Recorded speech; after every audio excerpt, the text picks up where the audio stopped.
What's up, guys? My name is Frank. This little guy is Charmander. In this episode, we are going to talk about my top 5 tips for growing a reptile business.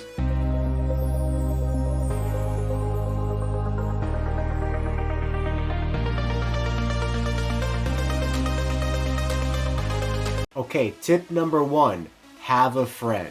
Just kidding. Passion. It's very important that you have passion for the animals that you're working with. Whether your business is very profitable or whether you're having a rough year, it's important that you enjoy what you're doing and the animals you're working with so that they don't suffer and so that you don't suffer your mental health and sanity as well. A lot of things that you might not see that go into breeding reptiles is the nightlife. And I don't mean the nightlife of going to parties, going on extravagant vacations. I mean the nightlife of working with reptiles, because there's a lot of things that you're going to have to do at night for your reptiles. For example, one of the species that we work with primarily are leopard geckos. I've tried to breed them during the day, but for me right now in my house and in my setup, it works best for me to breed them at night. So that means that every single night I need to sacrifice a few hours of my night to collect eggs, to look for new ovulations, to breed geckos that are ready for breeding, and to repair geckos that maybe I didn't have success with breeding in the past. So leopard geckos as a whole, they are pretty easy to care for, but when you're looking after a few hundred or one day maybe a few thousand, that ease of care is obviously going to take a step up. And so you need to be very passionate about the species you're working with and what you're doing. Tip number 2, husbandry. These guys are going to take up a lot of space. As your collection grows into a business, you are going to need significantly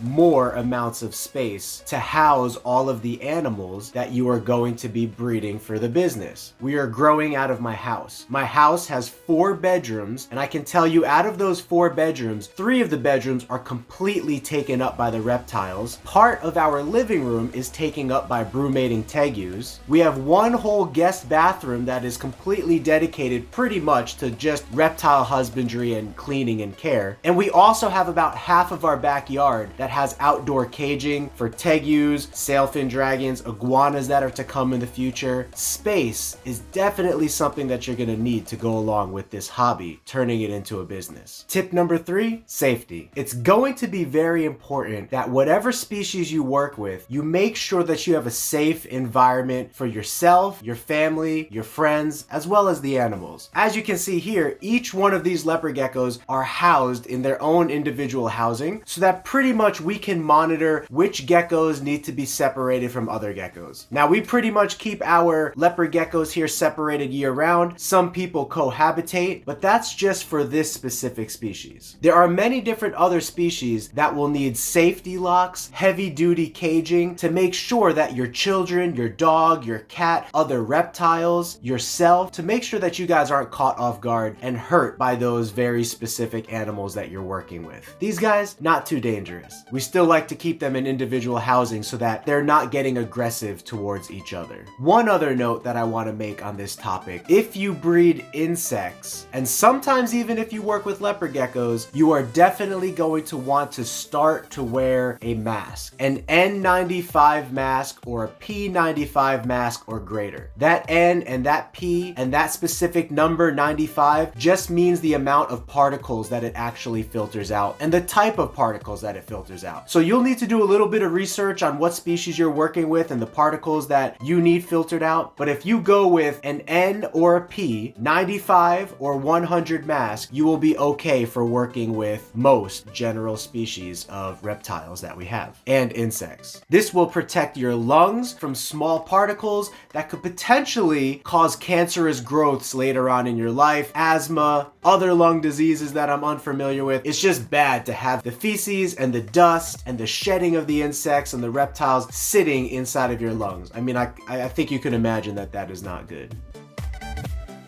Okay, my next big point, social media. Pictures are very important. You definitely want to advertise the types of animals that you're working with, your care, your setup. You want to put yourself out there so that other people can gain from your knowledge and wisdom, and so that you bring some value to the market of people that will potentially be buying from you in the future. My number one recommendation is to be yourself. No matter who you are in this world, whether you're a tough guy or a soft guy, whether you're a tough girl or a soft girl, whatever your personality trait is, someone is always going to like you and someone is always going to not like you. My recommendation would be to mind your P's and Q's, but don't go too far out of your way, because when you try to please everybody, you won't please anybody. So my recommendation is be yourself. Be passionate about the species you care about, but at the end of the day, be who you are. Use your humor, your personality type. You don't have to be somebody or make yourself somebody that you're not.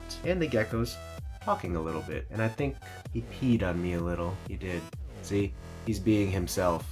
So we're gonna put him away. And for my final tip, capital. And no, I don't mean the building in the middle of your city. What I mean is actual money. It is going to take money to make money. I don't know if you've heard that saying before, but the reptile business is just like any other business. An initial investment must be made to start the business and to get it afloat. Now, there are different ways of going about doing this. You can either dump all the money into it at first in year one, or you could do a combination of putting some money into it and then growing the business slowly. And what I mean by that is breeding. This little guy right here is worth about $3,000 on his own. Leopard geckos are known to have anywhere between 6 to 16 babies in a season. It's a pretty wide variance, but the average number is about 7 or 8. So let's just say he has 8 babies in his first year of breeding. If I sell all of those babies, I could sell each of them for close to the same value as this guy. So that would be $3,000 times 8 babies. That would be $24,000 worth of babies. But if I incubate all of those babies to be females, and then I raise them up for 8 months to a year, each of those 8 babies can now produce another 8 babies on their own. 8 times 8 is 64, and now 64 babies times $3,000 is approximately $180,000 if I just wait 8 more months. Now that's a very dramatic example, right? Because these guys are black knights, they're very valuable. Not all the time you're gonna get that many babies, number one, and not all the time are you gonna be able to sell all of those babies for that price, number two. But that is just an example of how you grow the assets in your company, which in this case is animals. It's called holding back.